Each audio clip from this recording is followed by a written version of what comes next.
Olá, boa noite. Começa agora o Legião Estrangeira, que reúne correspondentes internacionais sediados em São Paulo para falar dos acontecimentos da semana no Brasil e no mundo. Comigo a Legião Estrangeira de hoje. Carlo Caucci, italiano, que trabalha no Brasil para a agência ANSA. Todd Benson, dos Estados Unidos, que é chefe de redação da agência Reuters. Matthew Cowley, inglês, também chefe de redação, mas da agência Dow Jones. E Paula Ramon, jornalista freelancer da Venezuela. Olá, obrigada por terem vindo ao Legião. Senhores, como é que o Brasil apareceu no noticiário internacional nessa semana que passou? Bom, apesar de ser uma semana curta, com feriado no meio, foi uma semana de notícias pesadas, principalmente na área de economia. Eu diria de notícias não tão boas. Tivemos as notícias do PIB, do crescimento da economia do primeiro trimestre, bem abaixo do esperado. Tivemos um aumento de juros em 0,5 ponto percentual, que foi comemorado pelo mercado financeiro, mas não tão comemorado pelos empresários e os políticos. Sim. Então, números que mostraram que realmente a economia brasileira está num momento bem difícil. Bem difícil conseguir acelerar para um crescimento, um patamar mais alto. Onde é que está o principal problema? Problemas é muito difícil. Dizer qual é o principal. Mas eu acho que se eu olha a semana, se eu tentaria tirar o mais positivo da semana, seria que vimos possivelmente os sinais de o que vai ser um pouco assim mais o governo se ajustando ao médio prazo. Que já passou toda essa época de intervenções do governo, de tentar melhorar um ponto por ponto. Voltamos a ter aumento da taxa de juros, então isso já voltou a ser o principal foco do Banco Central. E o governo mudando o discurso completamente, definitivamente, essa semana de consumo, empurrando consumo para levar a economia para investimento. Então, isso foi uma das coisas que me intrigou na semana, porque o ministro Mantega foi quem enfatizou esse ponto, né, no começo da semana. O presidente do Banco Central também. Também, pois é. Mas a minha pergunta como que faz isso assim? Não se faz. Não se faz assim. Demora, demora meses, anos. Não é de um dia para outro, vai ser longo prazo. Porque até aqui o governo insistiu muito nessa coisa de fazer o crescimento pelo consumo, né? Então, como é que agora vai mudar o foco? O que é que tem à frente? Mas pelo menos se você está... E, obviamente, ainda tem que se confirmar tudo isso. Foi só uma semana. Mas, pelo menos, se você tem as diretrizes, então já o empresário pode começar a tentar olhar um pouco mais para frente, não e ter um pouco mais ideia de o que vai acontecer. Estou indo pelo lado muito positivo do tema. Mas... possivelmente, eu acho que isso seria pelo menos a interpretação de alguém do governo, possivelmente. Pelo menos eu acho que nas últimas semanas a gente viu uma conscientização do governo, que o carro-chefe do consumo já não dá mais para sustentar no longo prazo, que foi nos últimos 10 anos as políticas de crescimento do Brasil. Agora, eu acho que muito foi também a parte mediática aquelas filas enormes que dão para ver em Santos, ou o medo dos aeroportos que vão ter um pseudo-colapso que todo mundo está temendo lá na Copa do Mundo, nas Olimpíadas. Então, eu acredito que o governo já pegou consciência. Agora, isso deveria ser mantido no médio e longo prazo, para um empresário querer investir em forma assim, mais intensa no Brasil. E com intervenções constantes da economia por parte do governo, eu acho que os empresários que já lá fora não estão vivendo um momento excepcional vão ter um pouco de medo de voltar a investir pesado no Brasil, né? Você ter um fato de uma notícia positiva nesses números da economia é verdade. É um fato que o investimento cresceu, né? Reagiu, que foi a notícia que o governo comemorou, né? Só que, enfim, para realmente a economia colher os frutos disso é um processo muito de longo prazo. Assim, e no ano o investimento, na verdade, permanece em 18%. Estamos vendo também, ao longo desses últimos 3 anos, está virando um ritual no Brasil, no início do ano, sempre começar a revisar para baixo todas as previsões. É um ritual anual agora. Aqui mesmo no Legião, semana após semana, trimestre após trimestre, a gente está falando isso, né? Agora, o investimento cresceu por quê? Bom, cresceu porque... Cresceu, vamos dizer os números, né? Cresceu 4% em relação ao trimestre passado, não é isso? Em relação, acho que isso foi em relação ao ano passado. Ao ano passado, ao primeiro trimestre do ano passado. Primeiro, você tem uma base de comparação muito baixa, né? Em segundo lugar, segundo a leitura do governo e de vários economistas, que as condições deram incentivos para Sei. investir. O governo deu, com todos esses pacotes ao longo do ano passado, e começaram a investir pensando no futuro. Agora, construir estádio não é investimento? Não movimenta a economia? Como é que vocês... Acho que, sim, claro que é investimento, mas o problema é que o Brasil precisa muito mais disso. Tá bom. Mesmo que seja muito dinheiro. Maracanã foi 1,1 bilhão de reais. Mais de 1 bilhão, né? Mas isso é pequeno comparado com o tamanho da economia do Brasil. Você precisa todo mundo, e o setor privado investindo também. E, obviamente, claramente, resolvendo todos os problemas, as famosas problemas da infraestrutura que já mencionaram, isso é tão fundamental. É uma coisa que só está começando agora. Se acabaram de passar a lei dos portos, daqui até você ter um novo investimento nos portos, isso vai ser meses ou anos também. Essa situação se perpetuando, o que isso significa para a reeleição da presidente Dilma? Assim, o maior reto da presidenta Dilma para as eleições, e isso vai influenciar muito na decisão econômica do país, é justamente isso, né? Justamente diminuir a inflação, é quase o tema vai ser um tema muito importante na campanha eleitoral do partido opositor. E, assim, ela tem, por um lado, o reto econômico, por outro lado, com o tema da Copa e com todas as críticas que ha levantado o tema dos estádios, as falhas nas infraestruturas, os prazos não cumpridos, etc. O principal reto delas, né? Assim, pode afetar seriamente... O principal desafio. Pode afetar seriamente o resultado eleitoral do próximo ano, né? Mas vocês acham que o resultado eleitoral do próximo ano para a presidente Dilma está em risco? Vocês acham que a economia põe... Eu acho que, para mim, a cifra que todo mundo vai estar olhando, que o governo deve estar olhando assim dia a dia, é desemprego. Temos falado durante 2 anos de que os empresários estavam se segurando de não demitir as pessoas, porque é muito caro no Brasil você demitir, e se a economia voltar a crescer, então você ia precisar das pessoas. Mas a economia não voltou a crescer, E se estamos revisando para baixo de novo, vão ser 3 anos. Quem segura 3 anos um trabalhador sem produzir, vamos dizer? Então, se essa cifra começar a mudar, aí acho que complica para as eleições. Daqui para frente vai ser muito interessante, e você pode ter certeza que o pessoal do governo também está acompanhando os números de popularidade do governo. Né? Assim, a presidente Dilma continua muito popular, assim, na casa de 80%. Eu acho difícil ela perder o ano que vem. Aí, assim, acho que assim, tudo a favor dela, mesmo com todos os problemas. Mas existem riscos. Aparentemente, o governo, uma leitura possível do movimento dessa semana, com o presidente do Banco Central no Jornal Nacional, na Folha de São Paulo, de uma certa maneira, dizer, olha, agora nós vamos combater a inflação, quer dizer, e vamos deixar o crescimento um pouco para lá. Vocês fazem essa leitura ou não? Porque eu acho que o ano está perdido, não está? Do ponto de vista de ter um número de crescimento, assim, eleitoral. É a prioridade delas, né? Hein? É a prioridade delas, diminuir a inflação, né? Claramente. Então, Parece ter sido, vocês não concordam? Não, na mesma linha que o Matthew tocou na questão do desemprego, a outra questão que realmente pega no bolso do povo é a inflação, e o governo tem plena consciência disso. Então, um número de crescimento maior, claro, vai incomodar empresários, assim, os quadros do PT, etc., mas... Assim, para realmente garantir uma reeleição, você tem que ter... Os números da economia do crescimento demonstraram que a inflação pegou no consumo, finalmente. Né? Então, exatamente. É uma preocupação muito séria. Foi um dos resultados do PIB do trimestre, né? O crescimento do consumo de 0,1%, que é não crescimento. Essa semana também teve o desdobramento dos acontecimentos a respeito dos boatos do Bolsa Família. O governo, a Polícia Federal indica que o que fez os boatos crescerem foi uma ação da própria Polícia Federal. Isso vocês acham que influiu de alguma forma na popularidade da presidente? Chega a ter uma influência?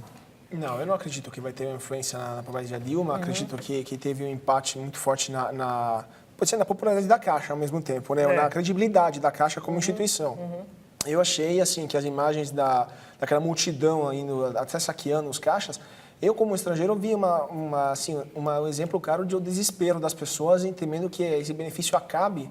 E dá para entender que não é um benefício assim que é auxiliar a uma fonte de renda que eles já têm, mas é uma coisa fundamental para a vida deles. Então Isso me deixou muito refletindo sobre o quanto o Nordeste é dependente desse programa de desenvolvimento. De social, né? Programa social. Na Venezuela, Paula, tem programas como esse? Então, na verdade, na Venezuela é um dos grandes problemas o país a economia do país tem crescido nos últimos 10 anos e as cifras de desemprego diminuíram durante o governo do Chávez, mas diminuíram por causa dessa classe de programas. São contados, os beneficiários das bolsas são contados como pessoas com um emprego, né? Ah, é? É. E isso ajuda a diminuir a taxa. Então, por um lado é bom porque a pobreza, o pessoal sai da pobreza, sim, tem um maior poder aquisitivo, sim, mas no longo prazo não está criando uma fonte real de renda. E se tirar a bolsa ou tem algum problema de liquidez para cumprir com esses compromissos, as pessoas mais pobres do país que dependem desse ingresso não tem como resolver no dia seguinte na vida diária, né? Então, é uma dependência muito cruel, se quiser falar assim. E acho que gera para o país no Brasil até que parece que tem sido um pouco mais controlada, né? Mas no caso da Venezuela é uma dependência total. Tá bom. Então, Maracanã, gente, foi notícia essa semana para vocês? Foi.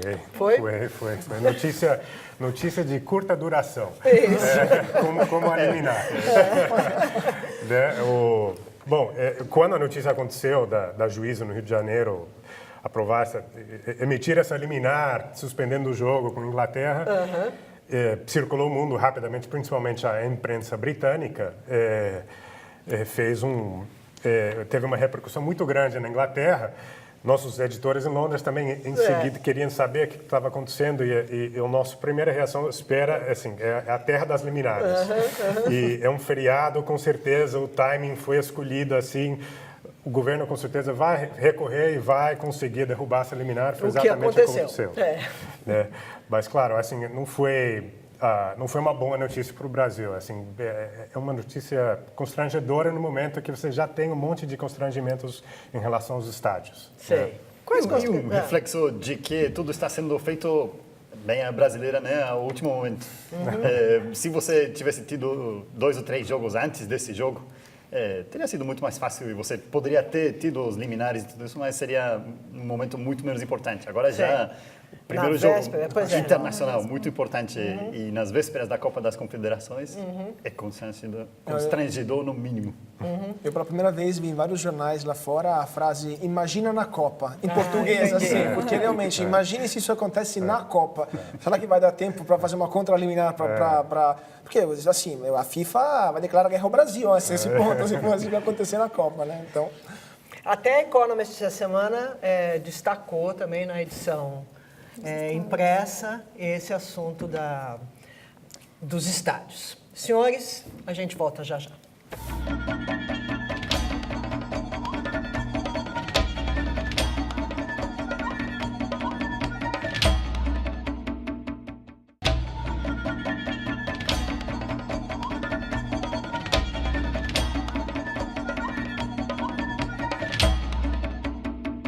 De volta ao Legião Estrangeira, o programa que repassa o noticiário da semana sob a ótica de correspondentes estrangeiros sediados em São Paulo. Paula, essa é a sua primeira vez hoje no programa. Você é venezuelana, como nós até já falamos a respeito do seu país. Há quanto tempo você chegou no Brasil? 5 meses. E o que você achou? Bom, assim que você chegou, você veio de onde? Da China. Então, assim, o exemplo que eu sempre dou para falar é quando vem da Venezuela, acha que aqui é a Suíça, né? Mas quando vem de outros países, enfrenta... O Brasil tem muita boa publicidade fora, né? Ah, tem? E quando... São Paulo, né, sendo a cidade que no pessoal, eu acho que o tema da infraestrutura é muito... dá muito para fazer ainda, né? O que você chama de infraestrutura na tua vida cotidiana? O que é que te atrapalha? Transporte público, metrô, por exemplo, sendo o tamanho da cidade, o desenvolvimento do metrô deixa muito o que desejar, né? E, obviamente, o trânsito é um dos grandes problemas, a mobilidade é um dos grandes problemas dos cidadãos na cidade, né? Outro tema, obviamente, é o custo de vida, né? Um custo de vida muito alto. Mais alto que na China? Obviamente. Obviamente. Quais são os itens de custo de vida na China? Assim? O que que é tão diferente entre São Paulo e em que cidade você estava? Beijing. Uhum. Pequim. É. Assim, o mais caro de morar em Pequim, para estrangeiro também, né? É vivenda, né? É casa. É casa. É caro para estrangeiro, porque tem umas condições particulares. Tá bem. Agora, se vai alugar uma coisa muito mais pequena, etc. Sim. Mas comida é muito econômica, transporte público, nem se fala, assim, Tá. é um terço do que paga aqui no Brasil com maior alcance. A vida transcorre muito mais, de forma muito mais econômica, obviamente, né? E tem, assim, a infraestrutura da China é primeiro mundo, né? Agora, Paula, você está no Brasil, chegou há pouco e está trabalhando para a televisão chinesa aqui. O que interessa aos chineses a respeito do Brasil? Qual é o que é o assunto da cobertura? Assim, o jornalismo chinês, na minha opinião, está desenvolvendo muito e rápido, né? E tem recursos para fazer também, Sei. contrário do que passa com o resto do mundo, no tema jornalismo. E eles têm muita curiosidade com o Brasil. O Brasil é um parceiro econômico muito importante para eles. E os temas principais que eles destacam, fora o tema cultural, que também é um pouco estereotipado, é o tema econômico, obviamente, e o tema político. Eu acho que até o tema político tem mais ressonância na China. Às vezes, assim, eles escolhem muito matérias políticas para falar. Seja bem-vinda. Obrigada. Gente, mas e falando da China, o crescimento da China vai afetar o Brasil? Com certeza. É um fator muito importante para o mundo inteiro. Se bem que temos, por outro lado, temos os Estados Unidos que está crescendo um pouco mais do que a gente esperava e isso ameniza. Mas o crescimento da China é fundamental para a economia global. Eu vi na semana que em 2000, antes da China entrar na OMC, como o Carlos observou antes do programa, a China importava 1 bilhão do Brasil. E em 2011, o último ano de crescimento, o pico, a China importou 44 bilhões do Brasil. Quer dizer, muito do que o Brasil viveu do crescimento nesses anos, talvez se deva à importação da China, né? Eu quase considero uma simbiose, quase, o crescimento do Brasil e da China, porque o superávit brasileiro, a retomada da economia brasileira, eu acho 70% devido ao crescimento da China, que absorveu tudo no Brasil. Tudo aquilo que o Brasil tem debaixo da terra ou em cima da terra, a China absorveu praticamente, comprou em dólares, pagou bem e o Brasil pôde eliminar a dívida externa, conseguir chegar até o Banco Mundial para ser um dos países que tem uma... Então, quer dizer, o Brasil cresceu graças à China, em grande parte, porque o resto do mundo, nos últimos 10 anos, ficou estagnado, praticamente, a Europa em particular. E ao mesmo tempo, o Brasil, internamente, assim, como a gente falou, desenvolveu muito no consumo, mas também não desenvolveu uma indústria competitiva ao nível internacional. Então, quer dizer, vendendo matéria-prima na China, que o Brasil cresceu de 2001 para hoje. Na passagem do John Biden pelo Brasil, ele fez uma menção ao volume do comércio exterior do Brasil com os Estados Unidos, né? E disse que, afirmou, fez uma pergunta, né?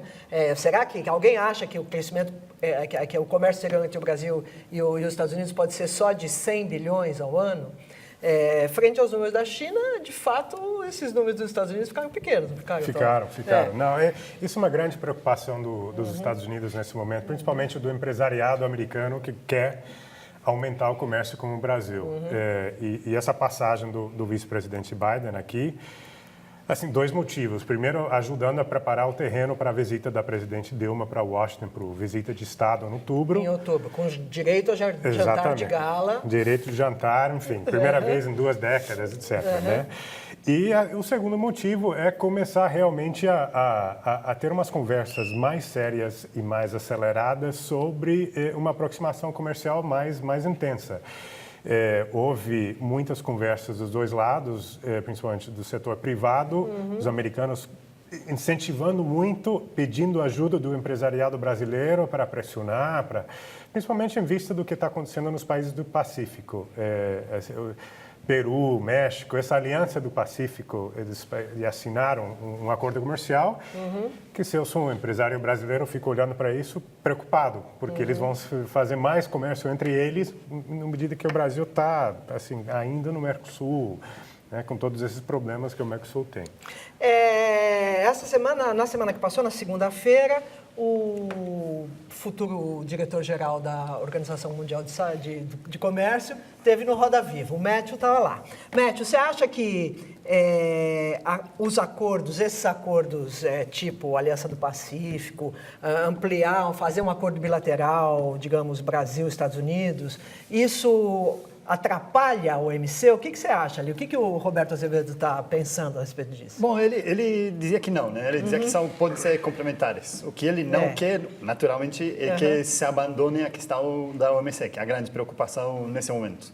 Tem muitas pessoas, especialmente na Europa e nos Estados Unidos, dizendo que a OMC já não vai conseguir cumprir o rol dela. E o papel dela seria o quê? Seria facilitar o comércio mundialmente, né, para todos os países, fazer regras. Sim, e grandes acordos unindo todos os sócios da OMC. Mas ele ainda se demonstrou muito otimista de que alguma coisa, pelo menos, ele vai conseguir lá dentro. E na entrevista, os Estados Unidos apareceram como essa discussão Estados Unidos, China, isso apareceu na conversa? Sim. Falamos de todos esses, especialmente como muda. Você acha que os Estados Unidos está interessado na OMC? Isso foi discutido ali? Ele acha que sim, e muito. Sim, a pergunta foi que os Estados Unidos já não se interessam mais na OMC. Eu não acho que uma coisa é não estar interessado, outra coisa é estar preocupado de que a coisa esteja ou não funcionando. Eu acho que é mais a questão do funcionamento do que não ter interesse. Acho que os Estados Unidos têm interesse, sim. Só que, como muitos outros, ela não vê por onde que vai sair. Então, o novo senhor Azevedo tem um reto importante pela frente. Uma das coisas que ele vai ter que provar, se ele for escolhido também, é se o peso do Brasil, a influência do Brasil, o crescimento do Brasil influenciou a dessa escolha. Ou se justamente, se ele não conseguir fazer algum acordo ou fechar algum acordo em dezembro, se justamente a caída da OMC também teve que ver com a escolha de Brasil, né? Um desafio grande para ele, né? Ele vai provar a sua capacidade de negociar ali. Tem necessidade de provar. A grande impressão que eu fiquei depois dessa entrevista foi que ele conhece as entranhas. Exato, eu fiquei com essa impressão também. Então, se alguém sabe como fazer funcionar... Parece que é ele. Ele é muito deve ter outros também, mas ele né? sabe muito bem como funciona o OMC. E ele tem muito claro o que é o papel do diretor, né? O papel do diretor-geral é facilitar a conversa. Sim, e aí exatamente. ele tem ideias sobre como vai facilitar a conversa. Sim, mas não ter ideias ele mesmo. Né? Ele não tem impor ideia nenhuma. Alguma coisa, não sabe. É tudo tentar achar se eu posso pegar um pouco daí, juntar com isso dali, será que esses dois países podem concordar? Muito interessante, né? É isso mesmo, quer dizer, ele não tem... Ele deixou claro que o lugar do diretor-geral da OMC é um lugar que, para facilitar a negociação, e que ele não tem a menor opinião, não tem opinião sobre nada. Foi engraçado isso. Não, e justamente a campanha dele foi essa, né? Que não tem tempo para formar a outra pessoa, porque o mexicano justamente estava muito ligado à empresa privada, né? Não tem tempo para formar, né? E a melhor resposta foi quando alguém perguntou sobre o viés político dele. E para onde, como que é? E aí ele respondeu dizendo, não, eu sou brasileiro. Qual é a sua posição política? Foi o brasileiro. Diplomata total. Sim. Agora, última coisa, nós estamos chegando no fim do programa e a gente falou de China, falou dos Estados Unidos, e a Europa, como é que tá, cara? Muito mal, obrigado.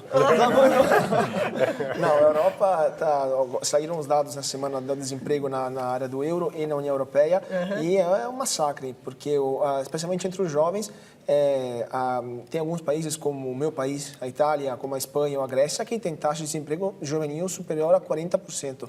Em caso da Espanha ou da Grécia, superior a 50%. Quer dizer, um jovem a cada dois está sem fazer nada, está desempregado. Muitos também não estão nem estudando, nem trabalhando, que é o fenômeno dos NEETs. E que é um fenômeno ainda mais preocupante, porque essas pessoas estão totalmente fora do mercado de trabalho hoje e no futuro, porque não estão se formando. Ah, sim, porque não estão se formando. E exato. tem problemas acessórios, porque não tem pessoas pagando imposto, não tem pessoas contribuindo para aposentadorias, então tem um arrumo nas caixas públicas, nos cofres públicos. Isso leva ainda mais políticas de austeridade, porque tem que fechar as contas, então aumenta os impostos, a economia vai deprimindo. E é um círculo vicioso que parece que não vai acabar nunca. E A Itália, a Europa precisa... Sim. Agora, qual é a resposta dos cidadãos europeus? O populismo. No caso do Beppe Grillo, por exemplo, na Itália, os votos nos partidos radicais na França ou na Alemanha, ou no Reino Unido também. Ou também a violência. A gente viu na frente do Banco Central Europeu, começaram os primeiros tumultos contra as instituições europeias, que são aquelas acusadas de fomentar os cortes, de obrigar os países a eliminar subsídios públicos. Ou também, uma coisa que me deixa ainda mais preocupado é a desintegração da União Europeia, porque nessa semana o François Hollande também falou que a Comissão Europeia não tem que ousar falar para os países o que eles têm que fazer. O François Hollande. O François Hollande. Os franceses nunca foram vanguarda do europeísmo, né? Mas nesse caso, assim, bater de frente tanto de frente com a União Europeia, com a Comissão Europeia, é um sinal muito forte que com a Angela Merkel em visita em Paris, do lado dele, para mim foi um sinal extremamente forte que a pressão em cima dos governos nacionais está sendo muito, muito, muito forte. E teve eleições na Itália. Teve eleições na Itália. De meio, em sequência, aquelas que chegaram a impasse. Sim.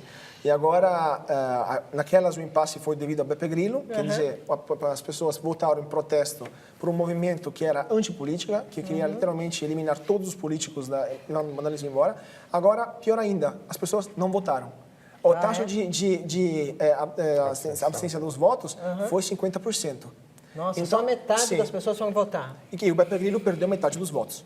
Justamente aqueles que porque não foram votar. Só que os outros partidos não ganharam mais, entendeu? Então, quer dizer, nesses sinais eu estou vendo um deterioramento constante da situação econômica, mas também política e social da Europa, que me deixa bastante preocupado, porque está começando uma desagregação da sociedade, das instituições e, no final, também da democracia. Isso me deixa bastante preocupado. Legião Estrangeira fica por aqui. Até a semana que vem. Assista agora ao Metrópole, edição de domingo. Tchau. Ladies and gentlemen,